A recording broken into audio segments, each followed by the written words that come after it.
Motor neuron disease की awareness patients के लिए भी और पेशेंट्स के अटेंडेंट्स या केयर गिवर्स के लिए भी, जी क्योंकि इसमें अभी तक हमने ये देखा और आप सबने भी देखा होगा कि इसकी जागरूकता या अवेयरनेस ना होने की वजह से बहुत सारे लोगों में प्रॉब्लम्स होती हैं और बहुत सारे पेशेंट्स बेचारे परेशान ही इसीलिए होते हैं क्योंकि उनको उसके बारे में नॉलेज नहीं है।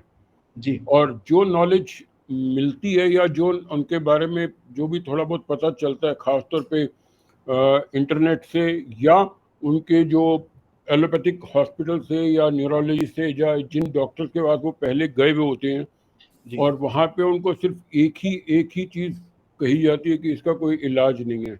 जी तो जो एक ये धारणा है, हम ये चाहते हैं कि मरीजों में कम से कम वो धारणा को बिठा के, दिमाग में बिठा के ना चलें। बिल्कुल बेशक उनमें एलोपैथी में उनका लिमिटेड रोल है या नहीं है ट्रीटमेंट, इसका मतलब ये नहीं है कि उनका कहीं इलाज दुनिया भर में कहीं और है ही नहीं। जी और आपको यहाँ पे जाकर मेरे को बल्कि हर्ष भी हो रहा है कि अब हमारे काफ़ी पेशेंट्स हमारे ऐसे हैं जिनको कि जो जो समय उनको उनके न्यूरोलॉजिस्ट ने दिया था वो उस लिमिट को क्रॉस कर चुके हैं।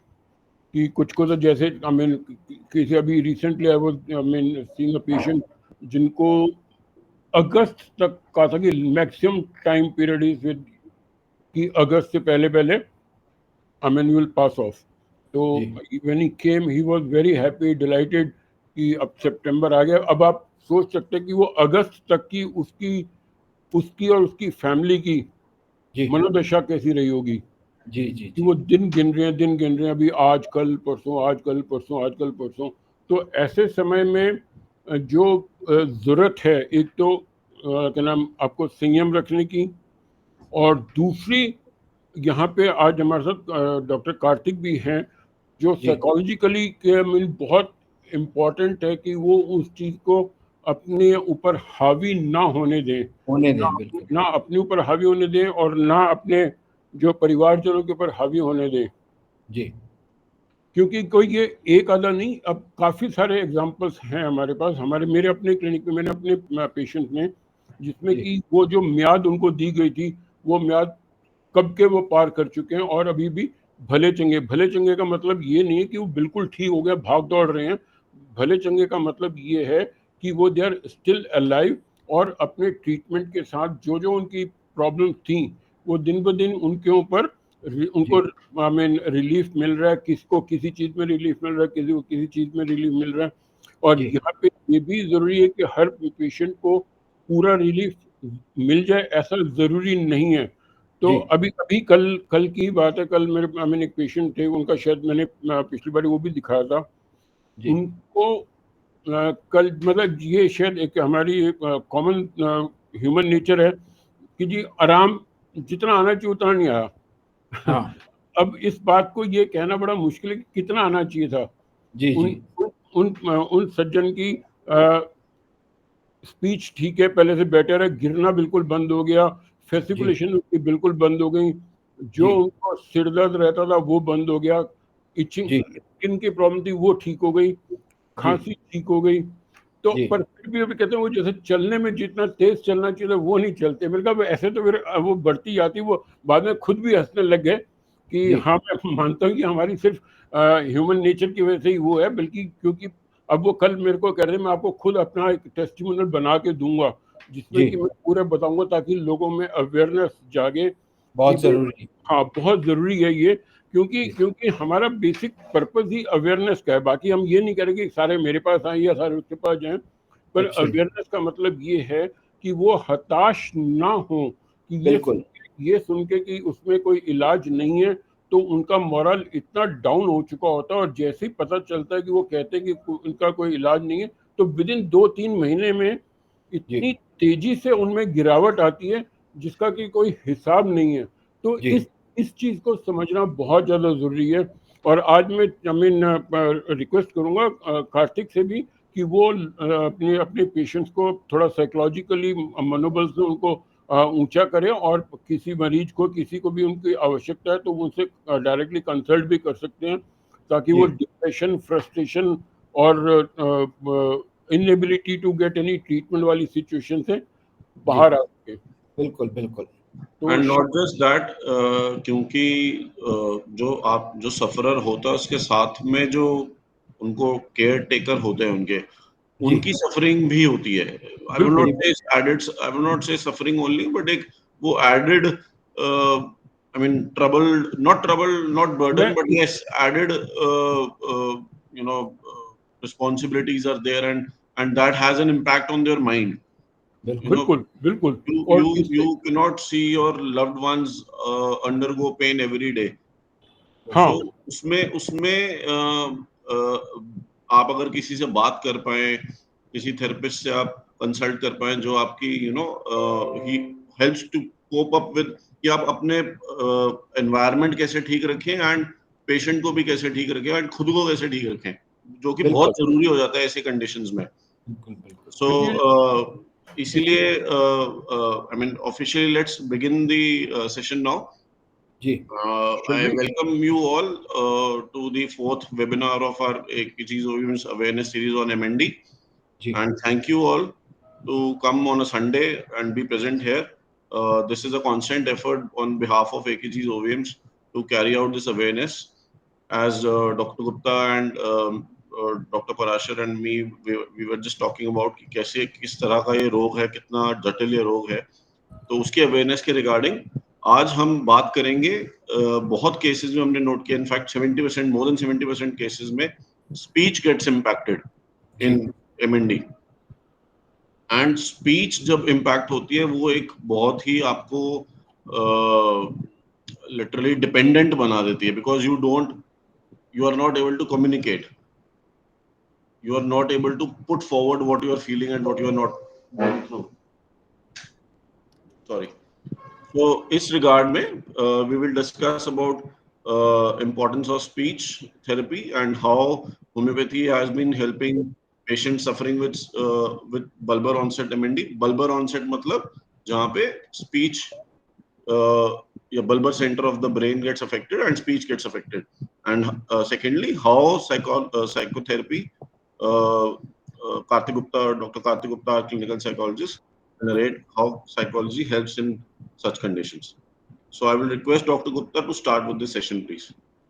Thank you, Dr. Sanket, and welcome all to our this 4th webinar of in the series of creating awareness about MND patients and MND patients के caretakers.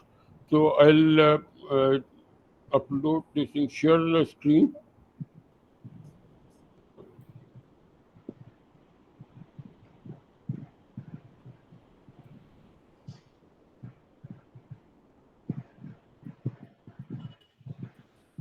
ये शेयर करने मेरे को स्क्रीन का। हाँ जी।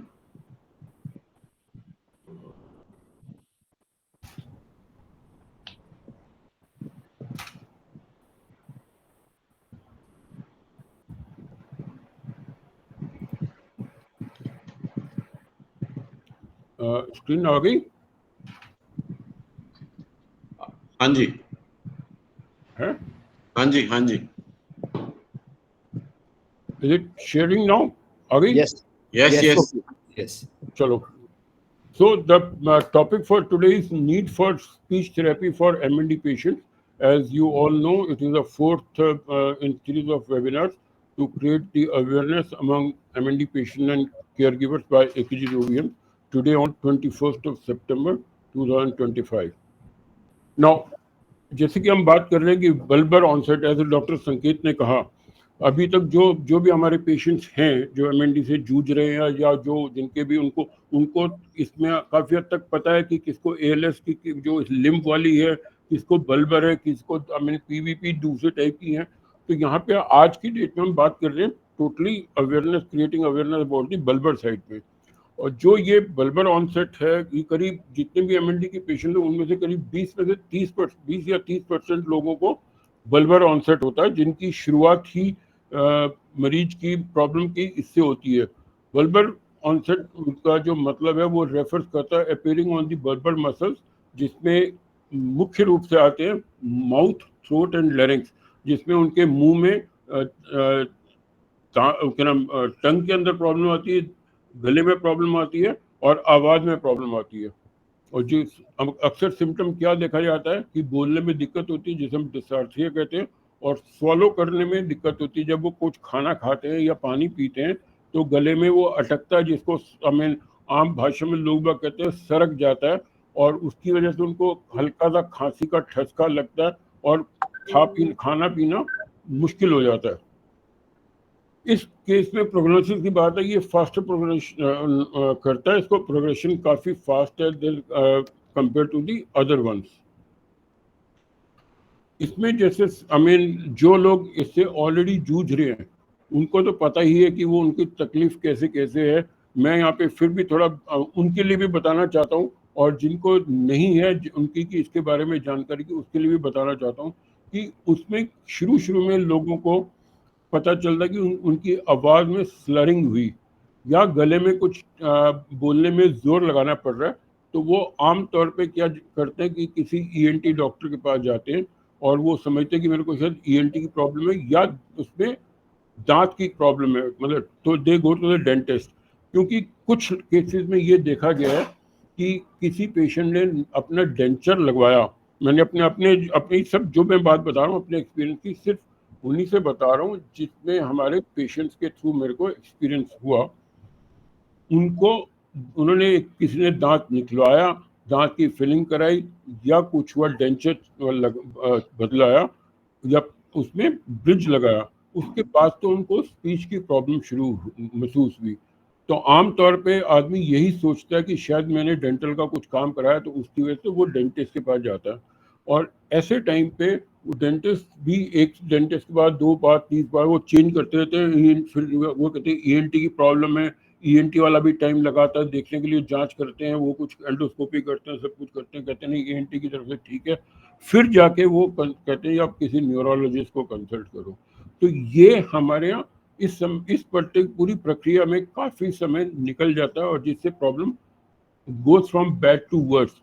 तो अगर हम अपनी जानकारी के लिए और अपनी परिवार में बाकियों के लिए, अपने मित्रों के लिए, अपने रिश्तेदारों के लिए देखें, तो किसी को भी अगर कोई इसकी प्रॉब्लम आती है, बोलने में सडनली कुछ इसकी स्लरिंग स्पीच में जो अच्छा खासा बोलता है लड़खड़ा के बोल रहा है, आवाज़ स्लो हो गई है, तो उनको थोड़ा कॉन्शियस हो जाना चाहिए कि एक बारी बेशक आपने उसको डेंटिस्ट को या उसको ईएनटी से एक बारी क्लीन चिट लेने के बाद you should immediately go to your neurologist, तो आपको उसको पूरी तरह देख सके और बता सके कि ये प्रॉब्लम आपकी डिसआर्थ्रिया की है और वो की न्यूरोलॉजिकल प्रॉब्लम है। क्योंकि जो आपके मसल्स हैं मुंह के, गले के और जबान के, उनमें जो न्यूरॉन्स की वजह से जो वो जाना चाहिए, मोटर न्यूरॉन्स की वजह, वहाँ पे एक्टिविटी पूरी नहीं हो रही।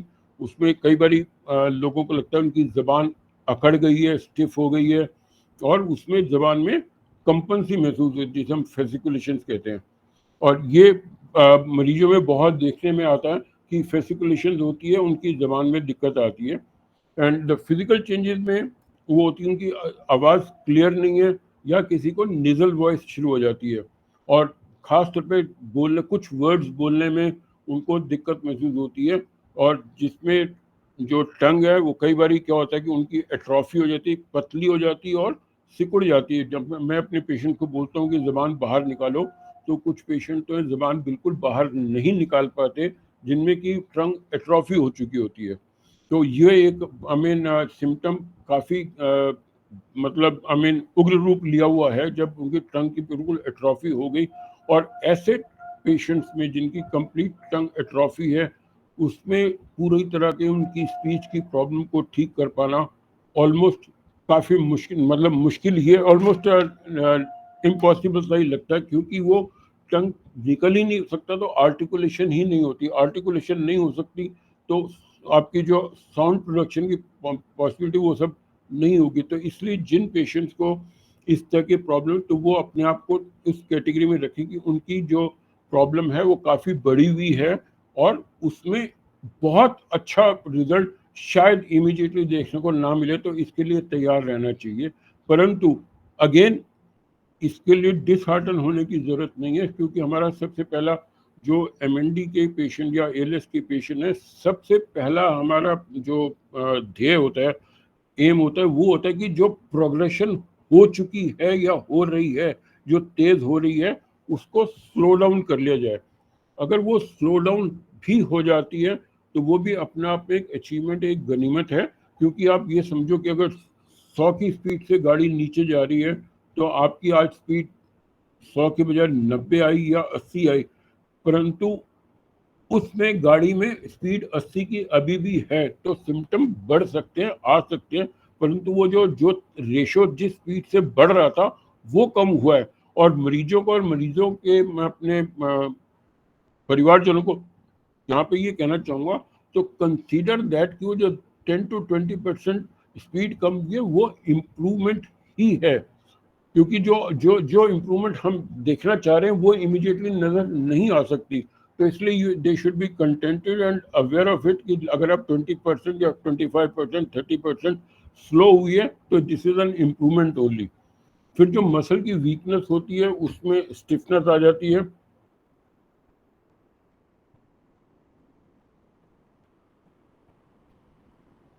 जिसमें वो अपने आप को फॉलो करने में और बोलने में असमर्थ पाते हैं।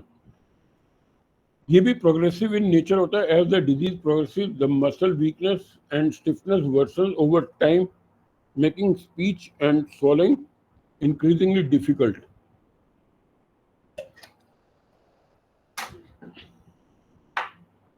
अब अगर हम समझें इसकी ये होता क्यों है, कैसे होता है, तो pathophysiology of bulbar onset in MND is motor neuron की डीजनरेशन होती है, जिसमें ब्रेन स्टेम से जहाँ पे वो वॉलंटरी कंट्रोल होता है मसल्स का, वो हो पाना मुश्किल हो जाता है और वोकल कॉर्ड्स को जो संदेश मिलना चाहिए वो उसके करने वो नहीं पहुंच पाता और वो उस तरह से एक्ट नहीं कर पाता। और जो impact on bulbar muscles leads to the weakness and atrophy of the muscle involved in speech, swallowing and breathing. Progression eventually affects other parts of the body as the disease spreads. ये I mean जैसे मैंने पहले कहा कि जिनका onset सिर्फ bulbar है तो उनमें बल्बर होने के साथ साथ धीरे धीरे वो प्रोग्रेशन बाकी डिजीज के जो सिम्टम है वो भी आते हैं। परंतु ये भी आवश्यक नहीं है कि हर पेशेंट में, बल्बर पेशेंट में जो लिम्ब के सिम्टम्स हैं या बाकी जो डीजेनरेटिव सिम्टम हैं आएंगे। तो आप जितने भी एमएनडी के रोगी हैं उनको अपने आप में ढाढ़स बना के रखना चाहिए कि आपकी जहाँ तक ये कंट्रोल है बल्बर में है तो गुड इनफ, पर बढ़ सकती है क्योंकि ये बीमारी ही प्रोग्रेसिव है। डिसआर्थिया मीन्स स्लर्ड और unclear speech due to muscle weakness in the mouth. Dysphagia का मतलब वो होता है जब आप खाने लगते हैं, फॉलो करने लगते हैं तो उसमें वो दिक्कत होती है और कई बारी वो इसमें आई मीन जो खाना है फूड पाइप की बजाय विंड पाइप में चला जाता है। विंड पाइप में जाने की वजह से रेस्पिरेटरी प्रॉब्लम हो सकती है, निमोनिया हो सकती है और it can be little severe. मैं अभी मेरे पास कुछ पेशेंट्स हैं जो आज मैं नाम नहीं लेना चाहता, अगर वो सुन रहे हैं देख रहे हैं तो उनको पता चल जाएगा किनके बारे में बात कर रहा हूँ। तो जो बल्बर ऑनसेट वाले पेशेंट्स हैं उनमें कई बारी इतनी दिक्कत हो जाती है कि जैसे वो उनको खाना पीना बिल्कुल बंद है तो हम उनको ये भी सजेस्ट करते हैं कि फॉर द टाइम बीइंग एक राइल्स ट्यूब इंसर्ट करा लीजिए। परंतु कुछ पेशेंट्स की नेचर ऐसी है या उन्होंने ये सोच रखा कि हमने करवाना कुछ नहीं है, कि मतलब जो इंटरवेंशन है मतलब ट्यूब नहीं डलवानी, ये नहीं करना, हॉस्पिटल नहीं जाना, वो नहीं करना। तो ऐसे में फिर जो खाली दवाई के ऊपर हुआ ना, ये दवाई का वो भी एक ट्रीटमेंट का पार्ट ही है, मैनेजमेंट का पार्ट ही है of treating the I mean MND patient. उसकी मैनेजमेंट में अगर ज़रूरत पड़ती है तो हमें उसको कर लेना चाहिए। कहीं पे बाईपैप की ज़रूरत पड़ती है जब आई मीन ब्रीदिंग में डिफ़िकल्टी होती है, तो ये सब चीज़ें उनके एड के लिए हैं, आपको सहूलियत देने के लिए हैं। तो ये नहीं है कि अगर अब आप सोचेंगे हम होम्योपैथी दवाई खरीदते हम उसको क्यों करें, या ये ऐसा ऐसी ज़रूरत नहीं पड़ना चाहिए। चाहते हम भी है कि ना पड़े, परंतु अगर सिचुएशन ऐसी है तो इसमें according to the condition of the patient we have to take a stand where I mean Ryle's tube has to be inserted, where BiPAP has to be given, और बेयर जो उसका पैक लगा के वो ज़रूरत पड़ सकती है सीवियर केसेस में। तो अगर आपके साथ कभी इस तरह की दिक्कत आती है तो एक वहाँ पे यूजुअली क्या होता है, मेरे को अब अपने पेशेंट दिल्ली से बाहर के हैं, तो बाहर के पेशेंट को मैं एग्जामिन भी नहीं कर सकता, हम सिर्फ वीडियो से देख रहे हैं। तो मैं उनको यूजुअली ये एडवाइस करता हूँ कि आप अपने किसी वहाँ पे लोकल फिजिशियन को या डॉक्टर को दिखा लीजिए, और क्योंकि वो आपको एग्जामिन करके करेक्ट सिचुएशन देख के वो आपको उसका ट्रीटमेंट बता सकते हैं कि फर्दर टाइमिंग क्या किया जाए। और कुछ पेशेंट ने हमारे ये करा भी है and they are feeling much better, उनको रिलीफ मिला है। और उसके बाद ये भी देखा गया कि होम्योपैथिक मेडिसिन देते देते साथ साथ में उनकी वो जो फ्रीक्वेंसी थी ऑफ बाईपैप के टाइम की वो काफ़ी हद तक कम हुई। और जो राइस ट्यूब की थी, अब उन्होंने राइस ट्यूब निकाल भी दिया, वो सलाइवा उसको खा भी पा रहे हैं। तो एक इमरजेंसी वाली सिचुएशन में अगर हमें इस टाइप की हेल्प की ज़रूरत पड़ती है तो हमें इसे हिचकिचाना नहीं चाहिए। ये मेरी पर्सनल एडवाइस है to all my patients and their care givers also. अब वॉइस में जो चेंज आता है वो अपने आप में काफ़ी भारी हो सकती है, सॉफ्ट हो सकती है, और ब्रीदी सांस लेते मतलब हाँफते हुए बोलते ना आदमी, उस टाइप की आवाज़ आ सकती है। और साथ में जो सलाइवा ड्रूलिंग होती है कि वो थूक निगलती है, थूक नीचे से साइड से बहनी शुरू हो जाती है, तो वो भी एक उसका पार्ट है। इसमें इशू क्या आते हैं symptom of speech and tongue issue में? सबसे पहले जो स्लरिंग होती है मसल्स के, टंग के मसल, लिप्स और जॉ के मसल वीक या स्टिफ हो जाते हैं, जिसकी वजह से बोलने में दिक्कत आती है। और हमने ये भी देखा है कुछ पेशेंट में नेजल वॉइस होती है, क्योंकि वो पूरा का पूरा जो सॉफ्ट पैलेट है पूरा बंद नहीं होता, और उसके वजह से वो आवाज़ नाक से आती है, नेजल वॉइस कहते हैं इसको। और कुछ पेशेंट में होर्स और स्ट्रेन वॉइस होती है, वोकल कॉर्ड्स बिल्कुल वीक होते हैं और causing a rough and strained voice. और ये आपने भी नोट किया होगा कि जो अपने पेशेंट जिनको ये बल्बर पॉलिसी ऑनसेट है, उनमें प ब ट ड क और ग को बोलने में दिक्कत आती है। अभी मैं आपको पेशेंट भी दिखाएंगे जिसमें हमने ये चीज़, जिनको पहले दिक्कत थी, after the treatment they felt better. Difficulty with the sound, people struggle to make a specific speech sound, particularly consonants like मतलब इंग्लिश में पी बी टी डी के जी, पर अगर हम उनको आम भाषा में बात करते हैं तो जब वो प ब ट ड क ग बोलना चाहते हैं तो उनकी आवाज़ क्लियर नहीं होती। और speech police weakened breathing muscles can cause the voice of become faint and require more frequent pause for breath. Now, what to do? Consult a speech and language therapist.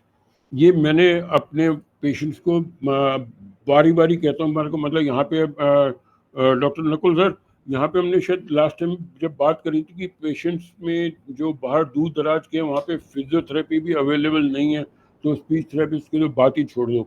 तो ये एक बहुत बड़ा चैलेंज है हमारे सामने कि जो पेशेंट हम होम्योपैथी द्वारा ट्रीट कर रहे हैं, पर उनमें इन चीज़ों की आवश्यकता है। खाली दवाई का काम दवाई नहीं करना, जो ये थेरेपीज, एडिशनल थेरेपीज हैं, they are equally integral part of the treatment and they are very much required. तो मैं बारी बारी उनसे अपने पेशेंट को कहता हूँ कि आप उनको करें, तो उनके जो वहाँ पे, तो उनको, क्योंकि कुछ लोगों ने पहले जब कहा था कि इसका कोई इलाज नहीं है, एक दो हमने 10 दिन फिजियोथेरेपी करी थी, कोई फर्क नहीं पड़ा, इसलिए मैंने छोड़ दी। तो ये एक ऐसी प्रक्रिया है स्पीच थेरेपी की और फिजियोथेरेपी की, जिसमें आपको हफ्ते 10 दिन में या 15 दिन में कोई खास रिजल्ट नहीं मिलेगा। इसको सस्टेन करना पड़ेगा, मेंटेन करना पड़ेगा। और जितनी एक्सरसाइज को, जैसे हमने जब फिजियोथेरेपी वाला सेशन करा था, बताया था कि जो फिजियोथेरेपी इसके साथ करते हैं उसके बाद आपको रिपीटिशन की ज़रूरत है। जब तक मसल्स स्ट्रेंथनिंग नहीं होगी तब तक हमारी एबिलिटी उसकी और मूवमेंट वगैरह नहीं आएगी। ऐसे ही स्पीच थेरेपी के लिए भी है। हम कुछ एक्सरसाइज मैं बताता हूँ, अपने क्लिनिक पे भी बताता हूँ, मैं आज भी बताऊँगा, पर उसमें उनको करने की ज़रूरत है। कई बार मैंने कुछ पेशेंट को बताया, वो कहते हैं जब अगले महीने आए मैंने करा और डॉक्टर साहब भूल ही गए। ध्यान ही नहीं रहा। तो ये यहाँ पे ये इन चीज़ों के लिए मैं चाहूँगा कि पेशेंट और पेशेंट के अटेंडेंट इन चीज़ पे जो भी आपको इंस्ट्रक्शन दी जाती हैं, चाहे वो मैं क्लिनिक पे दे रहा हूँ या आपको ऑनलाइन दे रहा हूँ, तो उसको प्लीज़ फॉलो ज़रूर करें, because it is for your goodness, it is for your welfare only. Consider communication aids as the condition progresses. Communication aids can become essential to maintain effective communication. And motor neuron disease, National Institute of Neurological Disorders का ये मानना है कि they need a regular intervention. अब बात आती है इनको डायग्नोज कैसे करें। Clinical examination, identification of symptoms like difficulty in speaking, swallowing and breathing, ये है ईएमजी के द्वारा इसको टेस्ट करके आई मीन देखा जाता है, और एमआरआई टू रूल आउट कोई उसका कोई आई मीन कॉज तो नहीं है, उसके द्वारा उसको रूल आउट किया जा सकता है। और जेनेटिक टेस्टिंग अगर फैमिली हिस्ट्री सजेस्ट करती है तो उसको वो करते हैं। हालांकि ये जो फैमिली हिस्ट्री वाला फैक्टर है वो अराउंड 10% केसेस में ही फैमिली हिस्ट्री का वो देखा जाता है, पर जेनेटिक डिसऑर्डर में ये इसका देखें कि इसके सर्टेन जीन्स हैं जिनमें ये प्रॉब्लम आई मीन दिखाई देती है, और उन लोगों में ये ज़्यादा प्रेवलेंट होती है। और इसी तरह के सिम्टम हम आई मीन जो स्पीच के हैं या डिसआर्थ्रिया या डिस्फेजिया के, वो अगर पेशेंट को कोई स्ट्रोक हुआ हो, जिसको आपने आम देखा होगा कि इसको स्ट्रोक हुआ, उसकी भी आवाज़ लड़खड़ाती, आवाज़ क्लियर नहीं होती। और मल्टीपल स्क्लेरोसिस के पेशेंट को, मैस्थीनिया ग्रेविस को और गुलनबेरी सिंड्रोम के, जीवीएस सिंड्रोम को जो पेशेंट होते हैं, उनमें भी ये सिम्टम पाए जा सकते हैं। परंतु जब हम ये देखते हैं कि वो प्रोग्रेसिव है और उसके बाद एडिशनल चीज़ें और हैं, तो हम उसको इजीली डायग्नोज कर सकते हैं कि ये मोटर न्यूरॉन डिजीज है जिसमें बल्बर ऑनसेट है। अर्ली स्टेज में क्या होता है, speech and swallowing, but the person may still be able to walk and perform daily task. ये आप जो अपने हमारे पेशेंट हैं उनमें खुद को पता होगा, जो टोटल बल्बर ऑनसेट वाले हैं उनको कोई दिक्कत नहीं। अगर आपको सिर्फ बैठे हुए देखते हुए चलते हुए, आप उनको कोई देख के कह ही नहीं सकता कि उनको कोई प्रॉब्लम है जब तक वो बोले नहीं। और जो मिडिल स्टेज में होती है, जब motor weakness in speech and following, और कुछ इनका इम्पैक्ट आता है उनकी सांस लेने पे, सांस लेने में थोड़ी तेज़ी आ जाती है, या उनकी जो बात करते समय सांस का चढ़ना, एक वो सिम्टम है जिसको हम मिडिल स्टेज कहते हैं। और लेट स्टेज जिसमें कंप्लीट लॉस ऑफ स्पीच होती है, स्वॉलोइंग एंड इंडिपेंडेंट ब्रीदिंग मुश्किल हो जाती है, असर्टिव वेंटिलेटर या फीडिंग ट्यूब में भी रिक्वायर्ड। अब बात आती है मैनेजमेंट की। स्पीच थेरेपी, जैसे मैंने कहा, helps with communication strategies and maintaining speech of as long as possible. Swallowing therapy techniques to improve swallowing and reduce the risk of aspiration. Nutrition, dietary modification and use of feeding tube for patients with swallowing difficulty.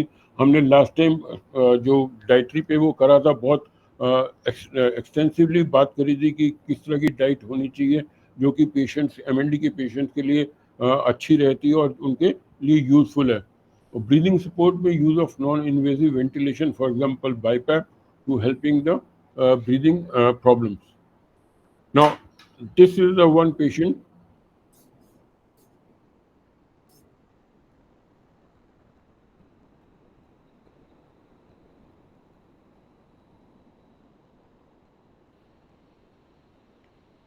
There is no voice. Voice नहीं है। आप एक बार वो हटा के देखो mic.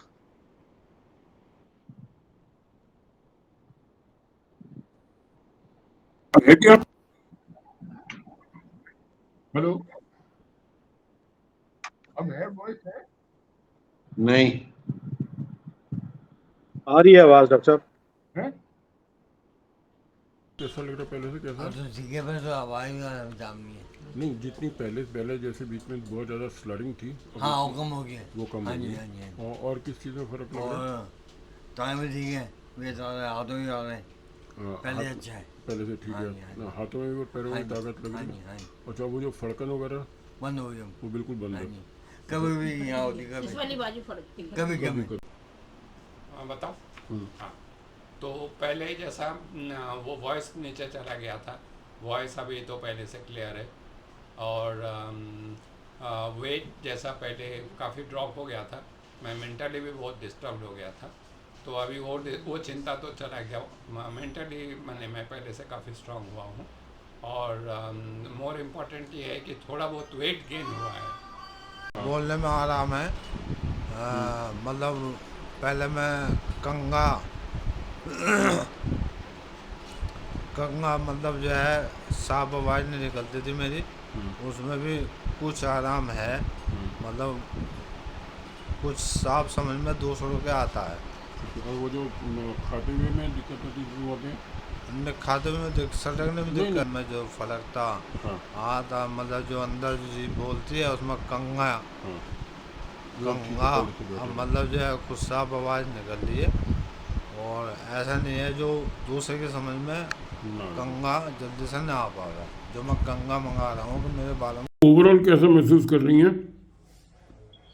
Sir overall थोड़ा सा इनकी आवाज सही है, बट बॉडी पैटर्न पहली बार हुई है कि बॉडी तरीके से इनकी आती है ऊपर। अच्छा थोड़ा थोड़ा इम्प्रूव हुआ है। हाँ, किस किस चीज़ में इम्प्रूवमेंट है? ये जो निकलने में तकलीफ होता था वो अभी ठीक है। Very good. जो लंबी सांस लेने में अगरबत्ती की धुआं जो होता है उसमें ज़्यादा तकलीफ होता था, लेकिन अभी कंट्रोल हो गया। Very good. और अभी वो शरीर में फर्क में आराम है? कैसे कैसे है अभी आपको? अभी कभी आवाज़ सही होती है। आवाज़ सही होती है? जब थकती हूँ तो सीधे आवाज़ पे असर पड़ता है। ठीक है।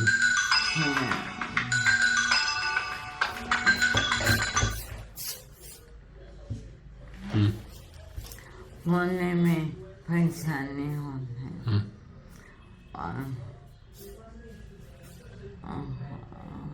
खाने में थोड़ा इजी हो गया। खाने में थोड़ा इजी हो गया पहले से। ठीक है। पहले ऐसे करते हैं, अब थोड़ा ज़्यादा खा लेते हैं, अब उतना अटकता नहीं है, दिक्कत नहीं है।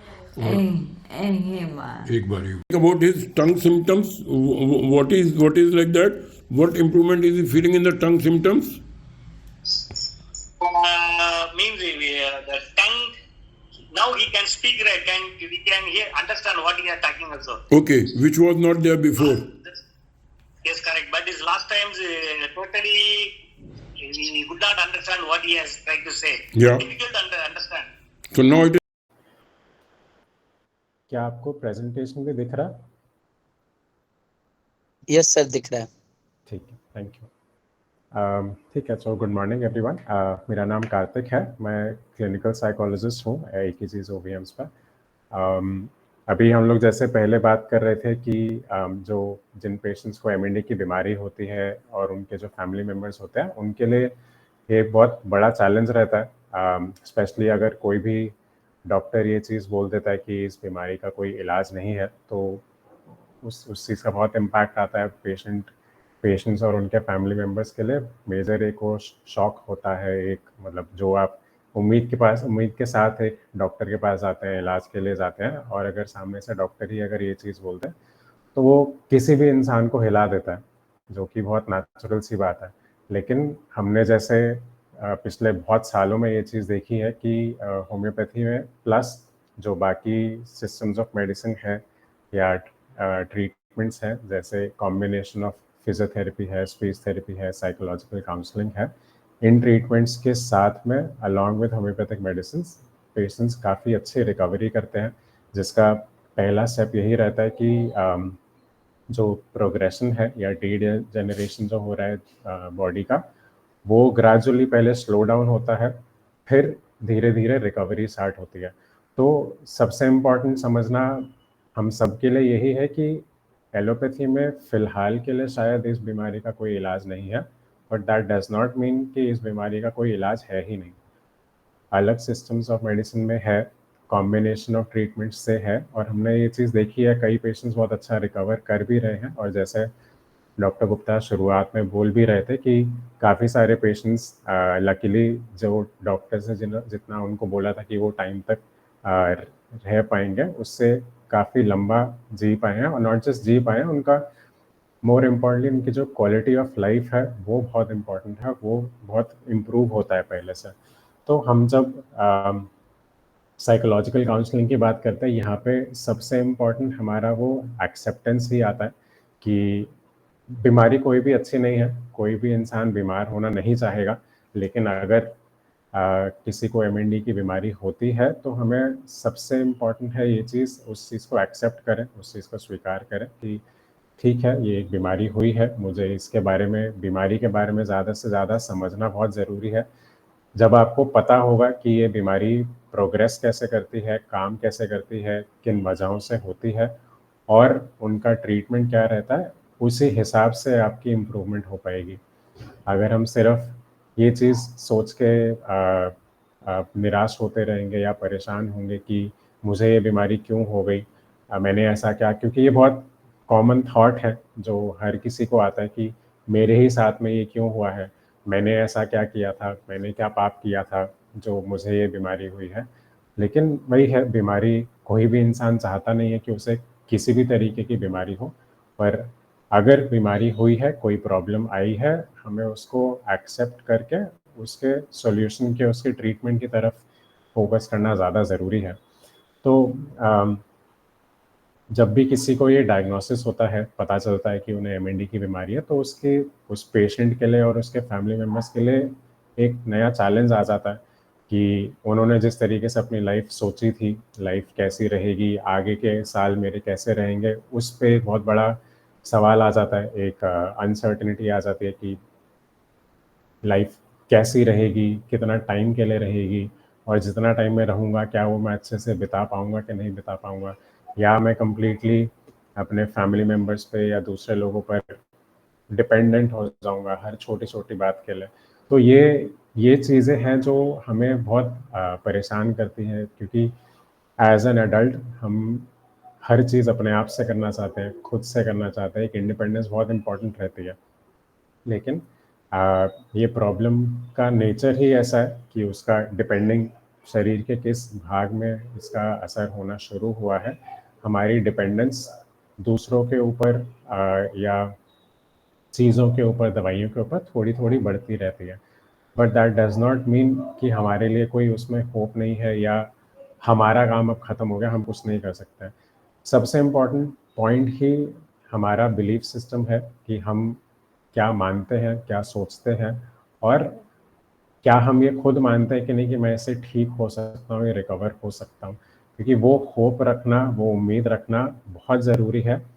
एंड साइड बाय साइड ये एक्सपेक्टेशंस रियलिस्टिक रखना बहुत इम्पोर्टेंट है कि हम अगर ये उम्मीद लेके चल रहे हैं कि मैं जैसा पहले था, बीमारी से पहले था, बिल्कुल वैसा हो जाऊँगा, वो शायद थोड़ी अनरियलिस्टिक एक्सपेक्टेशन है। और उस वैसी उम्मीद रखने की वजह से हम, अगर थोड़ी रिकवरी हो भी रही है, इम्प्रूवमेंट हो भी रही है, हमें उससे खुशी नहीं मिलेगी, उससे शांति नहीं फ़ील होगी, क्योंकि हमें लगा कि ये तो, मैं तो अभी भी पहले जैसा नहीं हुआ। तो जैसे डॉक्टर गुप्ता पहले कह रहे थे कि अगर गाड़ी 100 की स्पीड पे जा रही है, उसको हम अगर 70-80 की स्पीड पे भी ले आए हैं, धीरे-धीरे कम करके लाए हैं, वो भी इम्पैक्ट इम्प्रूवमेंट ही है, वो भी चेंजेस हमारे लिए अच्छे हैं।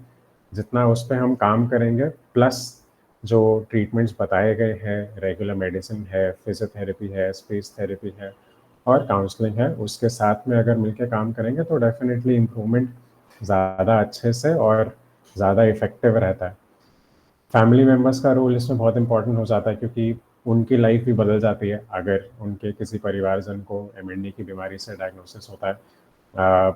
वो कंटिन्यूसली इस एंग्जाइटी में, इस टेंशन में, इस चिंता में रहते हैं कि हमारा जो फैमिली मेम्बर है उसे कितनी परेशानी हो रही है, कितनी दिक्कत हो रही है इससे, प्लस कितना टाइम ऐसा है, कब तक ऐसा रहेगा, कब रिकवरी होगी, कब ठीक होंगे भी कि नहीं होंगे। तो ये सारे सवाल हैं जो जहन में चलते हैं, दिमाग में चलते हैं।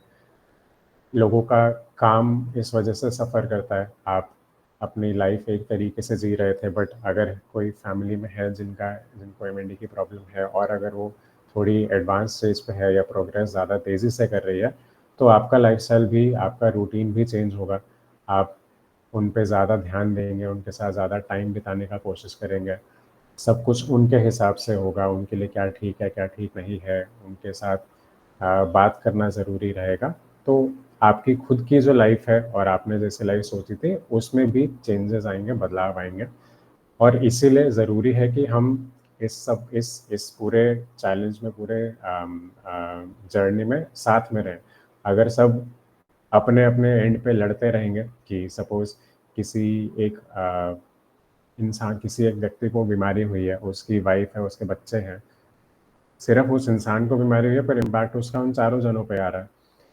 चारों लोग अगर अपने अपने एंड पे अपनी अपनी लड़ाई लड़ते रहेंगे बिना किसी से बात करे, आपस में बिना बात करे, तो ये ज़्यादा प्रॉब्लम करेगा वर्सेस अगर 4 लोग मिलके एज ए टीम उसमें काम करें, अपनी जो अपने जो डर है, अपनी जो एंग्जाइटीज़ हैं, अपनी जो सोच है इस चीज़ को लेके, ट्रीटमेंट को लेके, आगे इम्प्रूवमेंट को लेके, उसके बारे में आपस में जितना खुल के बात करेंगे, शेयर करेंगे, उतना ही अच्छा रहता है। क्योंकि हमारे लिए हमारे इमोशंस को प्रोसेस करना, इमोशंस को फील करना बहुत ज़रूरी है। जितना उनको मन में दबा के रखेंगे उतना ही उनका नेगेटिव इम्पैक्ट आता है।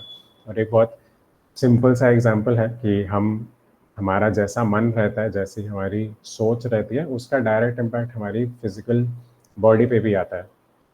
फॉर एग्जांपल, आप अगर कोई एग्ज़ाम देने के लिए जा रहे हैं या इंटरव्यू के लिए जा रहे हैं, अगर आपकी प्रिपरेशन अच्छी है, अगर आप कॉन्फिडेंट हैं कि अपनी तैयारी में, जब आप एग्ज़ाम देने जा रहे हैं या इंटरव्यू के लिए जा रहे हैं, आप कंफर्टेबल फील करेंगे, आपकी हार्ट बीट नॉर्मल रहेगी, आप रिलैक्स फील करेंगे, आपका दिमाग शांत रहेगा, बहुत ज़्यादा चीज़ें नहीं सोचेगा।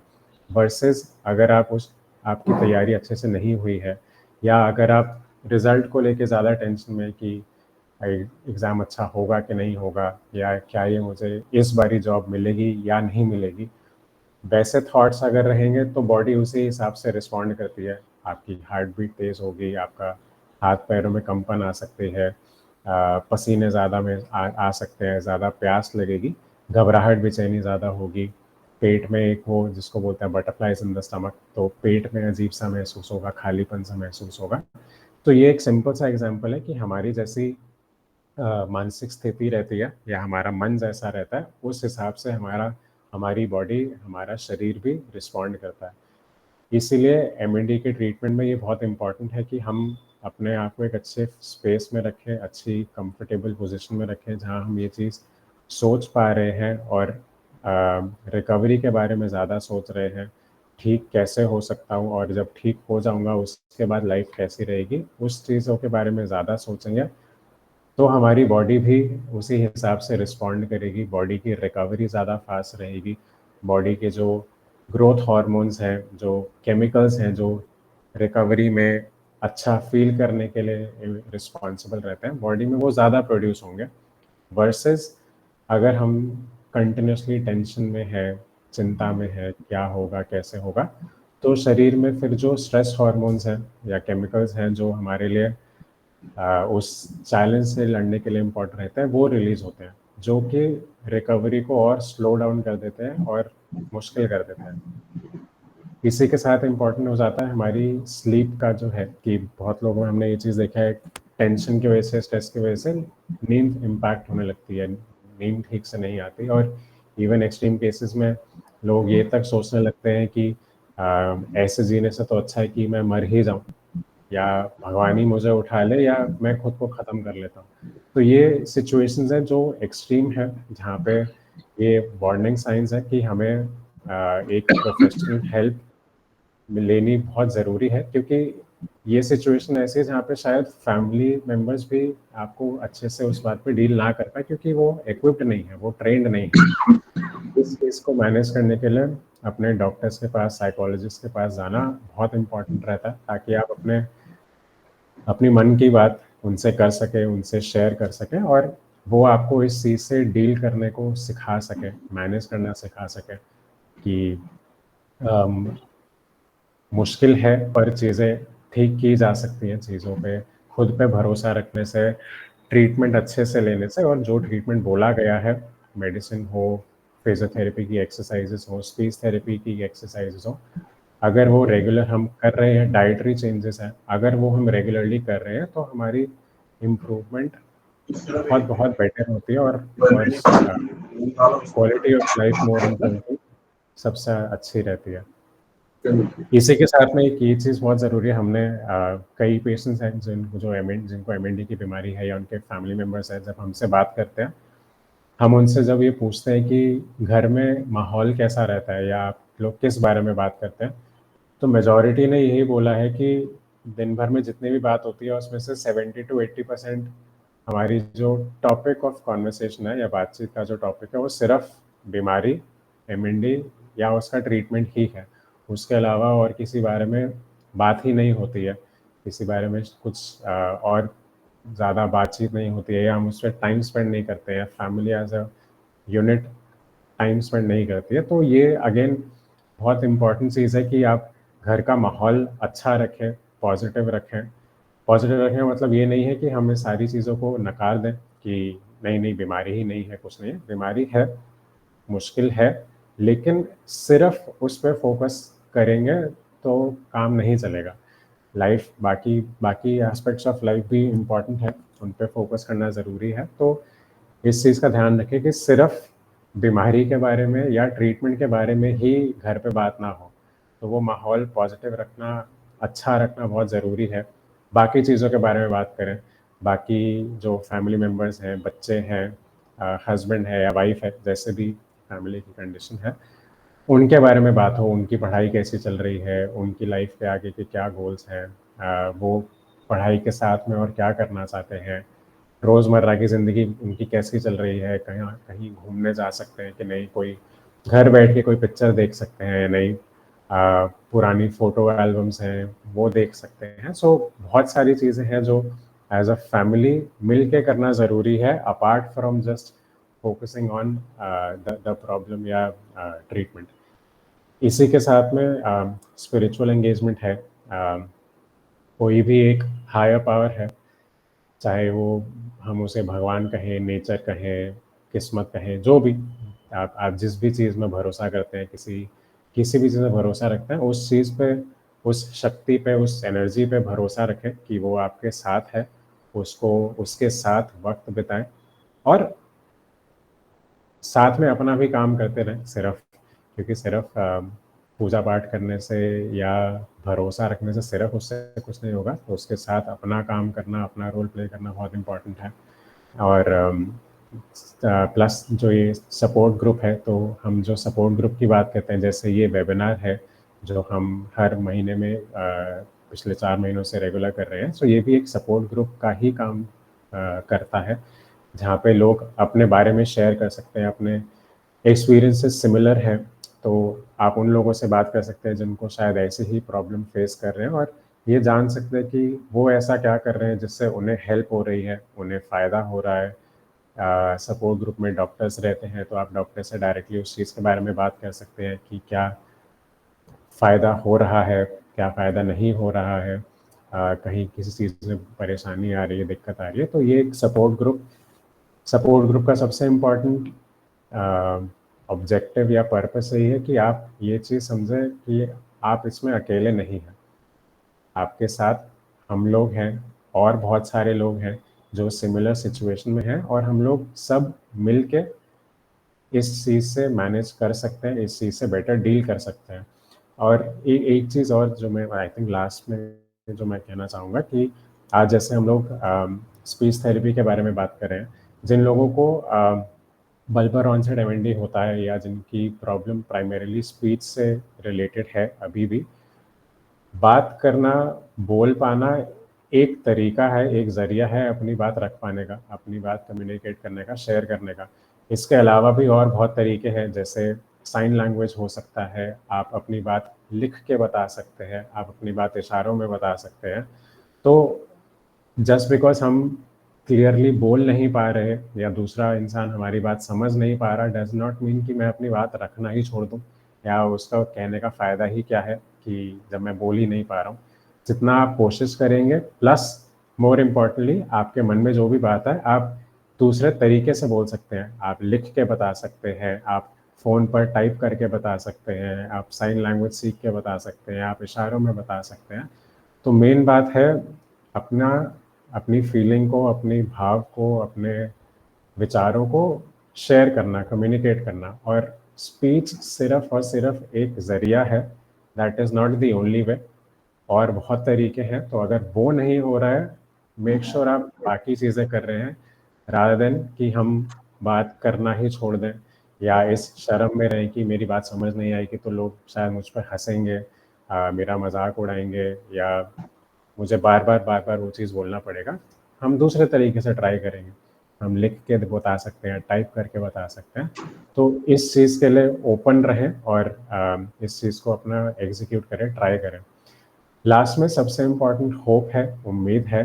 अगर आप अपने ऊपर भरोसा रखेंगे, अपने ट्रीटिंग डॉक्टर्स पे भरोसा रखेंगे, अपनी परिवार पे भरोसा रखेंगे और एक जो हायर एनर्जी है, भगवान हो, नेचर हो, किस्मत हो, जो भी कुछ भी जिस भी चीज़ में आप भरोसा करते हैं, विश्वास रखते हैं, विश्वास रखना बहुत ज़रूरी है। क्योंकि जब हम भरोसा रखते हैं, विश्वास रखते हैं, we do see miracles happen. और हर रोज़ हम लोग ये चीज़ देखते हैं, मिरेकल्स होते हैं। तो उम्मीद ज़रूर रखिए, उम्मीद का दामन मत छोड़िए। ये लड़ाई लंबी है, ये जर्नी लंबी है, पर इसमें आप अकेले नहीं हैं, आपके साथ हम सब लोग हैं और बहुत तरीके हैं इस चीज़ को मैनेज करने का। तो वो पेशेंस और भरोसा अपने साथ रखिए, बाकी हम सब मिलके इस चीज़ से ओवरकम कर सकते हैं, इम्प्रूव कर सकते हैं।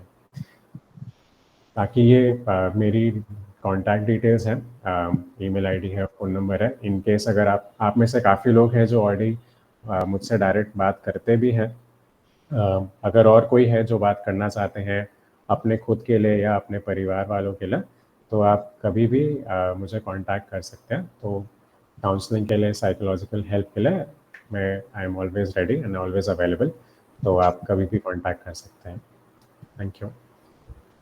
Thank you, Dr. Karthik. This was really essential and helpful as well. I hope कि सभी caretakers, caregivers and even patients ने realize किया होगा कि importance of mental health कितना ज़्यादा है, especially ऐसे MND जैसे cases में.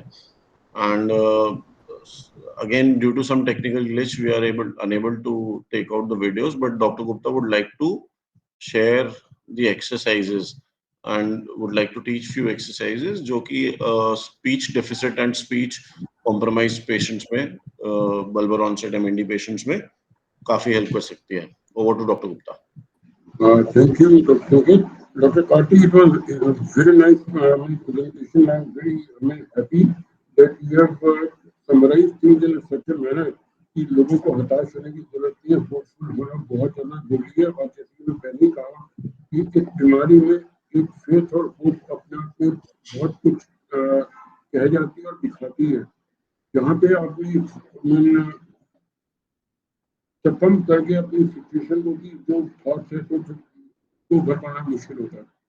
और सबसे इम्पोर्टेंट चीज़ है जो मैं अपने पेशेंट में देखता हूँ जिनमें बल्बर ऑनसेट की प्रॉब्लम है, उनमें कुछ जो अपने पेशेंट के केयरटेकर हैं वो भी महसूस करते हैं कि उनको इरिटेशन बढ़ जाती है। वो इसलिए बढ़ जाती है जब वो कुछ कहते हैं या कहना चाहते हैं। और अब कुछ पेशेंट मेरे पास ऐसा भी क्योंकि अब तो भांति के लोग देख लिए मैंने, मेरे पास एक पूरी तरह से जब से बिहार से पेशेंट आती थी, आवाज थी नहीं, लिखना उनको आता नहीं था, वो हिंदी इंग्लिश कुछ नहीं, तो वो कम्युनिकेट करते हुए जो उनका पेशेंट की जब वो आई थी, अब मेरे को उनकी हिस्ट्री लेना भी बड़ा मुश्किल हुआ था क्योंकि जो उनका अटेंडेंट था वो उनसे कुछ पूछे, वो फिर हाँ या ना में जवाब दे, कुछ कह नहीं पा रही थी। अब मैंने कहा कुछ लिख के बता दो, कहते इनको लिखना नहीं आता, लिखना पढ़ना नहीं आता, गाँव की थी। तो ऐसे समय में भी ये बड़ी दुविधा हो जाती है। तो ये भी हमको लोगों को समझना चाहिए। तीसरी चीज जो साइन लैंग्वेज की बात है, उसमें कुछ चीजें आपस में हम इनको हमें जो पेशेंट के और पेशेंट के अटेंडेंट के आपस में कुछ समय बैठ के बात करके ना कुछ साइन लैंग्वेज डेवलप कर सकते हैं कि अगर आपको ये चाहिए तो आप इस तरह का वो करना है, वो चाहिए तो वो तरह करना। तो इससे क्या होगा कि जो वो खिंच वाली या इरिटेशन वाली सिचुएशन है उसको हम काफी हद तक कम कर पाएंगे। हालांकि हमारा सबसे बड़ा प्रयत्न तो ये कि वो जो पेशेंट की आवाज़ है वो बोल पाए, परंतु जब तक ये समर्थ नहीं है, संभव नहीं है, तब तक आप कोई ना कोई इस तरह का तरीका अपना सकते हैं जिससे बात को कम्युनिकेट कर पाए। अब now coming to the exercise जो हमें स्पीच थेरेपी करना क्या है। सबसे पहले मैं बताता हूँ आपको कि एक आप प्लेन भाप या स्टीम का इनहेलेशन जरूर करें, जिससे जो आपके मसल्स हैं वहाँ पे थोड़ी सी सिकाई पहुंचे, क्योंकि जो वहाँ पे सलाइवा स्टिक हो जाता है या वो थिकनिंग होती है, तो वो सलाइवा मेल्ट होकर बाहर निकल आए इजीली, क्योंकि गले में जो चोकिंग होती है ना, वो खूब जम जाती है, वो नहीं निकाल पाते, अंदर नहीं ले जा पाते, उसकी वजह से भी स्पीच पे और दिक्कत आती है, खाने में भी दिक्कत आती है। तो एक स्टीम ले, दिन में 2-3 बार ही ले सकते हैं। दूसरा, चाय अगर पीते हैं, अगर नहीं पीते तो पीनी शुरू कर सकते हैं।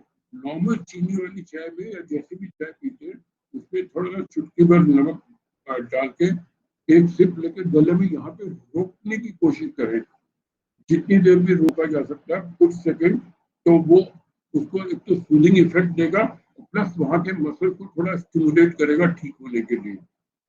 ऐसे ही गार्गल्स कर सकते हैं। अगर आप सूप पी रहे हैं तो गर्म सूप का थोड़ा यहाँ पे रोक करके, कुछ भी चीज ले रहे हैं गर्म, उसको रोक के रखें। और दूसरी चीज, आपको खाने पीने में खट्टा, ठंडा, तला हुआ ये चीजें अवॉइड करनी चाहिए, जिससे कि गले में खराबी होने के चांसेस बढ़ जाते हैं, इन्फेक्शन होने के चांसेस बढ़ सकते हैं, और आपकी आवाज में या कोल्ड की वजह से या कफ की वजह से दिक्कत आ सकती है। फिर एक और जो वुमेन को एक्सरसाइज का, जिनकी टंग श्रिवल कर गई है, मैं उनको अक्सर बताता हूँ कि जबान पकड़ के उससे कोशिश करें खींचने की बाहर। जिनकी टंग रिट्रैक्ट कर रही है उनको खींचने की कोशिश करें और कुछ देर तक वहां पे रोक के रखें, तो मसल्स को वहां पे उसको थोड़ा सा रिलीज कर पाएंगे और इट विल हेल्प। एक रेगुलर एक्सरसाइज है जबान की है,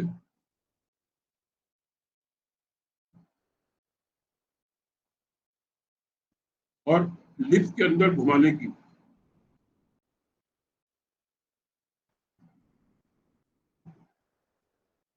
ये एक्सरसाइज करनी। उसके बाद आप एक आधा पौना कप या एक आधा गिलास पानी, हल्का गुनगुना पानी लेके पूरा मुंह में भर लीजिए, और उसके बाद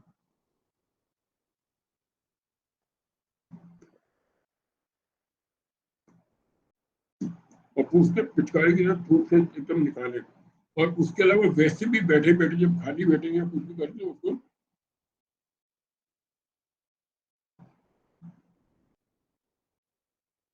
ये एक्सरसाइज है।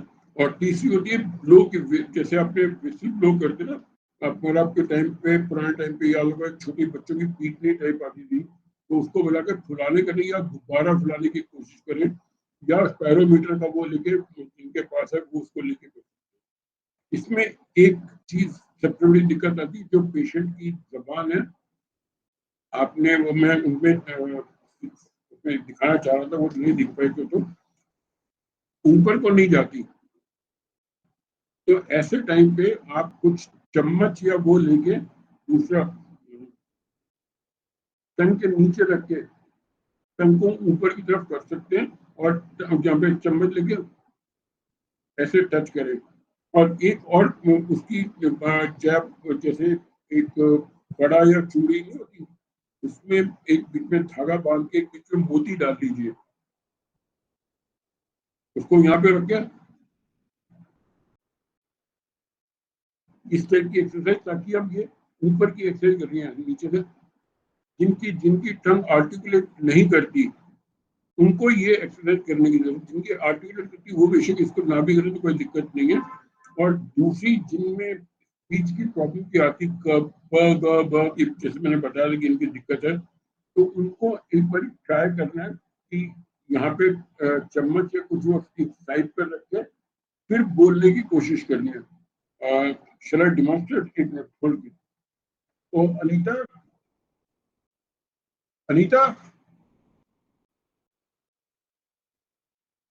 एक चम्मच दे दे।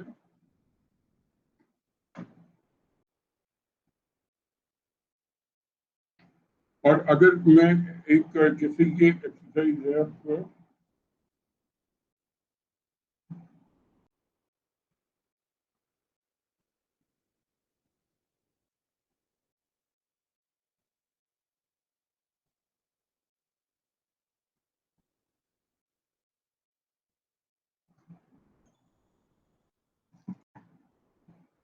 ये एक साइड पर दबा के फिर बोलने की कोशिश करें, तो जो आपको वर्ड प्रोनाउंस करने में दिक्कत होती है उसको प्रोनाउंस करने में इजीनेस आएगी। अब ये आप खुद ट्राई कर सकते हैं। इसके बाद ये देखिए, जैसे मैं चम्मच के लूंगा ना, यहाँ पे रख,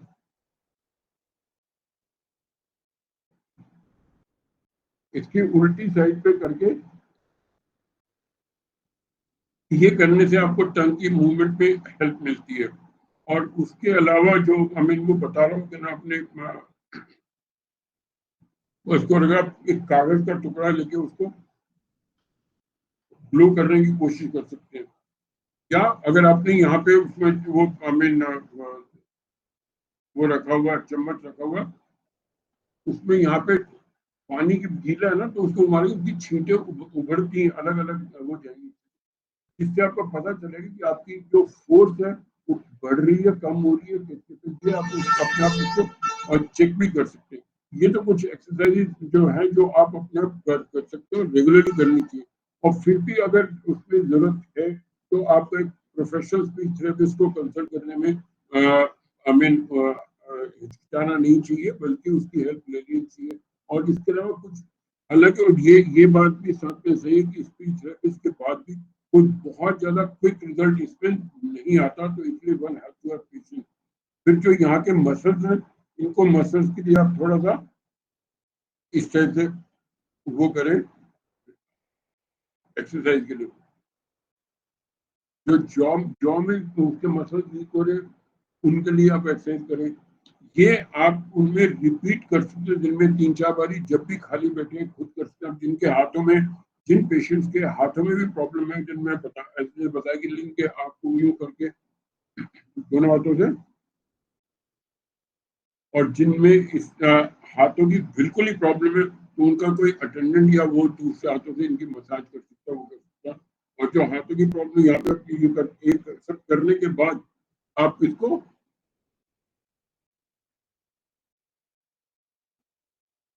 ये आपके जो जॉ मसल्स हैं उनको स्ट्रेंथन करने की एक्सरसाइज है। इसमें किसी कोई एक एक्सरसाइज अलोन नहीं है जिससे हमें पूरे के पूरे लाभ मिलेगा। तो हमें जहाँ जहाँ के मसल वीक हो रहे हैं, जहाँ जहाँ पे इसके मोटर न्यूरॉन की एक्टिविटी नहीं है, उनको एक्टिवेट करने के लिए एक्सरसाइज करने की जरूरत है। ये मैं स्पीच थेरेपी वाली बात जहाँ थी वो थी कि जिनको स्पीच की प्रॉब्लम है उसके लिए ये सब कर सकते हैं। आज बाकी हम किसी को कोई और कोई क्वेश्चन है या कुछ है तो वो हमें can ask. If I can add one thing to this, एक क्वेश्चन भी है। I mean, बहुत बार जैसे पेशेंट्स बोलते हैं कि अगर क्योंकि respiratory muscles and respiratory system gets involved, तो how effective is deep breathing and Om का उच्चारण? जैसे मैं तो मैंने पहले बताया, ओम का उच्चारण तो अपने आप में बहुत अच्छा वो है, एक्सरसाइज है, कंप्लीट एक्सरसाइज इट्स ओन। जहाँ पे ब्रीदिंग की प्रॉब्लम है, इसके लिए बहुत देखिए, मैं अगर सबसे पेशेंट की गलती क्या होती है कि वो लेटे लेटे खाना खिलाने की कोशिश करते हैं, कुछ खिलाने की कोशिश करते हैं, तो वो नहीं करना हमें। हेलो, पेशेंट को बिठा के खिलाएं या बिठा के खिलाएं, क्योंकि जिससे एक तो खाना बड़ा वो semi solid semi liquid type होना चाहिए, जो कि इजीली खाया जा सके, निकला जा सके। क्योंकि अगर हार्ड होगा, थिक होगा, तो वो निकलने में दिक्कत होती है, तो वो गले में चोटिंग पैदा कर सकता है, जिससे दिक्कत आ सकती है।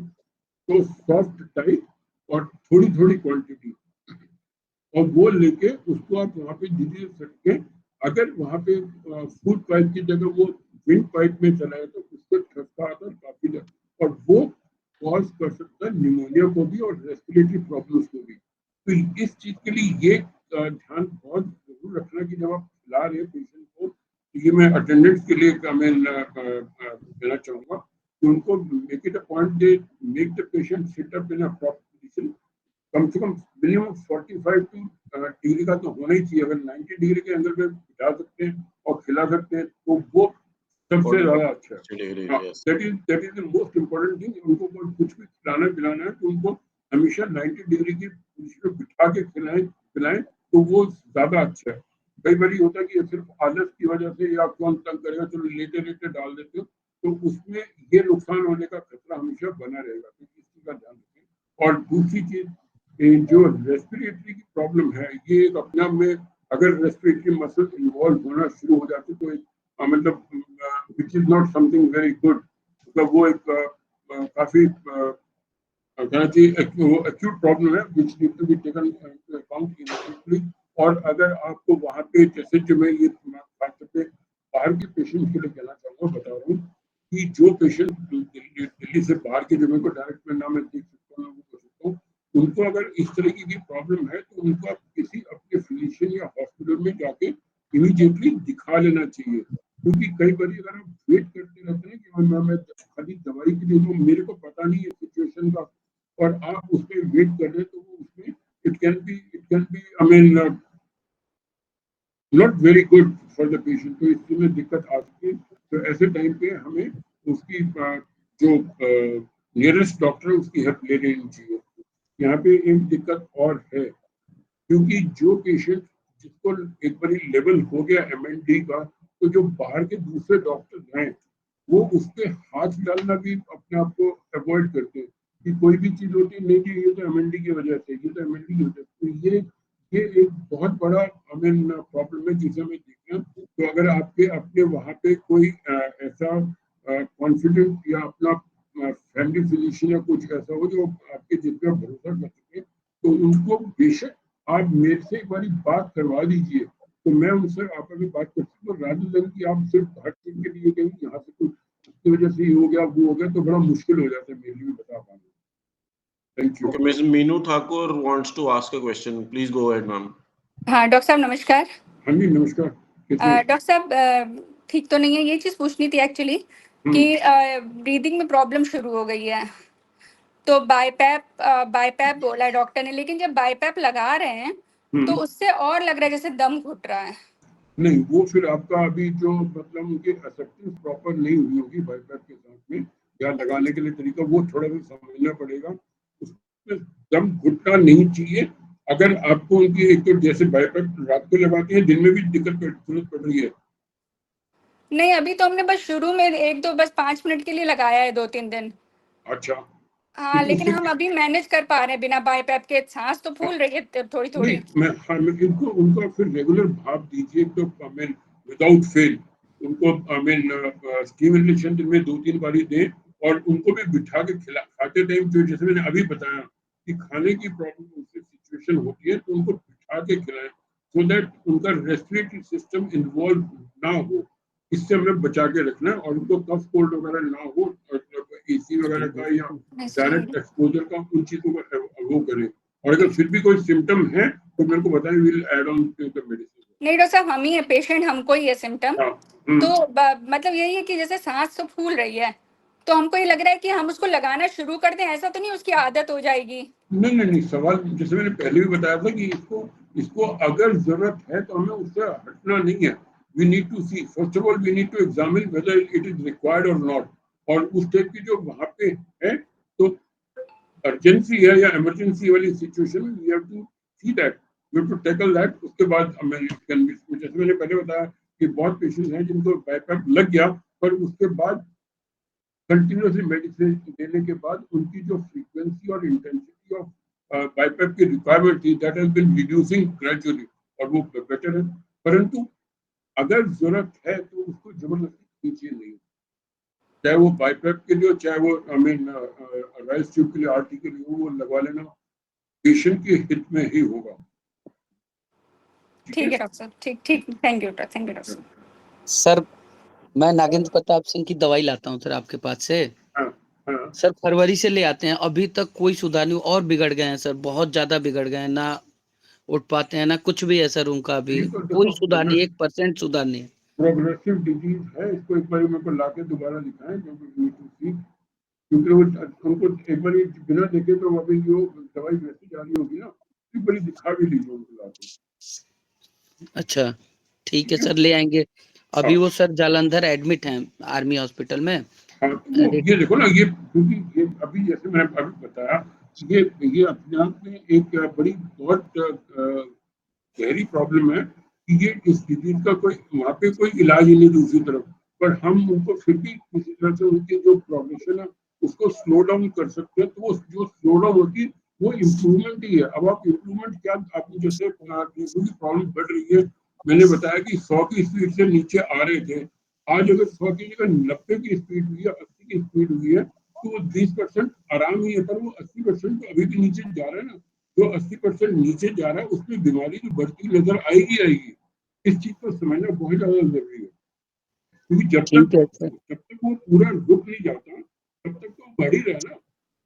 अब आई होप मेरी बात समझ पा रहे हैं आप को। जी सर, इस महीने मैं सर आपके पास ले भी आऊंगा वो क्लिनिक पे आपको। प्लीज श्योर, ठीक है, थैंक यू सर।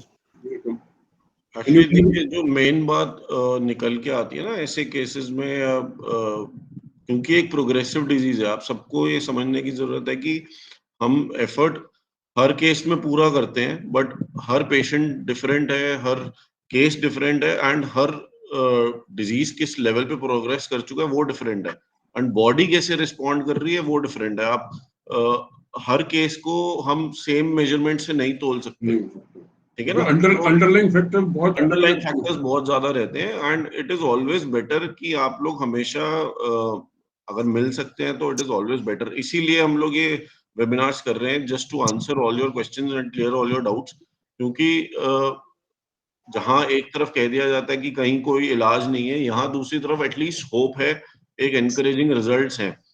तो we are always trying, and आप लोग भी हमें आउटपुट्स देते रहिए, इनपुट्स देते रहिए कि कहाँ पे क्या दिक्कत महसूस हो रही है, ताकि हम भी और उस चीज की तरफ और काम कर सकें, ठीक है ना। और जहाँ पे भी कोई भी condition, for example even other medical systems की तरफ से आपको कुछ सुझाव दिए जाते हैं, तो उसको डिस्कस जरूर कीजिए डॉक्टर गुप्ता के साथ, ठीक है। ठीक है sir. Any other question from anybody?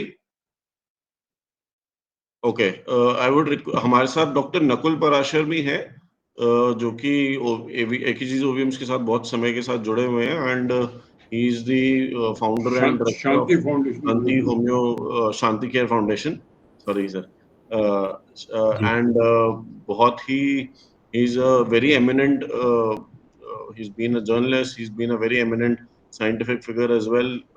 He has his own magazine by the name Vigyan, जिसमें कि he is always trying to contribute to the society and create awareness towards the society. And आज we welcome him again, and he would like to talk. बहुत धन्यवाद doctor संकेत, doctor Gupta, doctor Kartik. आप सब लोगों का आज बहुत अच्छा प्रेजेंटेशन रहा, और हमें तो हर महीने अपने MND अवेयरनेस प्रोग्राम के लिए एक आर्टिकल का एक टॉपिक चाहिए होता है। अभी तक हम लोगों ने 3 केस स्टडीज़ को लिया है, और अगली बार भी एक केस स्टडी के साथ इस बार हम चाह रहे थे कि अब जो डॉक्टर कार्तिक गुप्ता का प्रेजेंटेशन था उसको लेके उनका एक आर्टिकल आने वाले नवंबर वाले, अक्टूबर इशू की तैयारियां हो चुकी हैं, और नवंबर इशू में हम उसको करेंगे।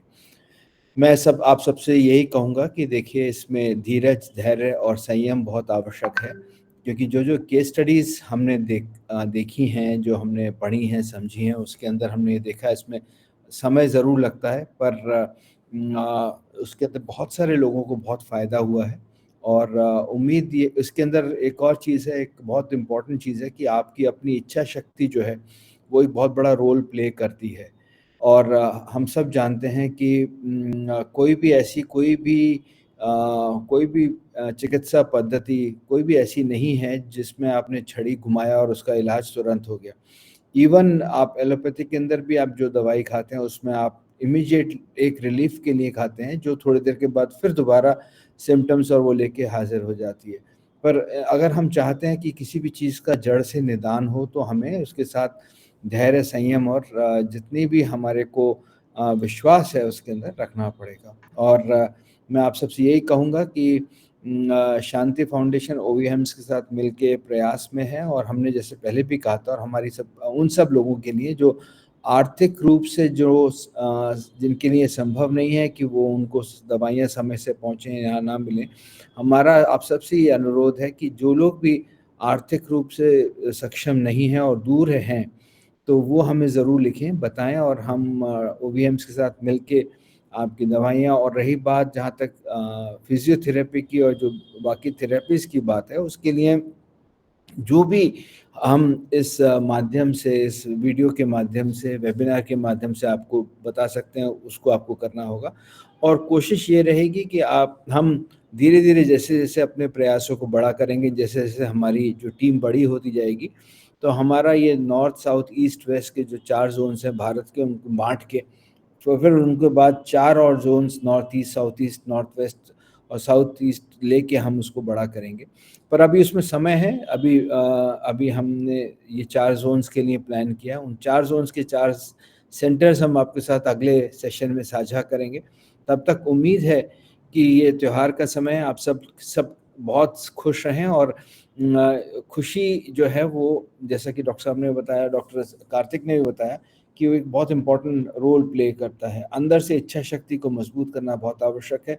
दवा तभी लगेगी जब आप उसमें अपनी इच्छा शक्ति का सहयोग करेंगे। ऐसे बहुत सारे केसेस हम सब ने पढ़े हैं और देखा है, और उस समय जब इंटरनेट वगैरह नहीं था, तब भी हमारे पास जितना भी उपलब्ध साहित्य था, लिटरेचर था, उस सब के अंदर जो हमारी मेंटल शक्ति है उसके बारे पे जोर दिया जाता था। तो मेरा आप सबसे ये अनुरोध है कि कभी भी इस लड़ाई में, इस युद्ध के अंदर कभी भी हताश ना हो, क्योंकि कई बार क्या होता है कि जब आप बहुत लंबे समय तक दवा खाने के बाद जैसे ही पहुंच रहे होते हैं, तो कई बार क्या है, चोटी तक पहुंचने के कुछ देर पहले ही आदमी हिम्मत हारने लगता है।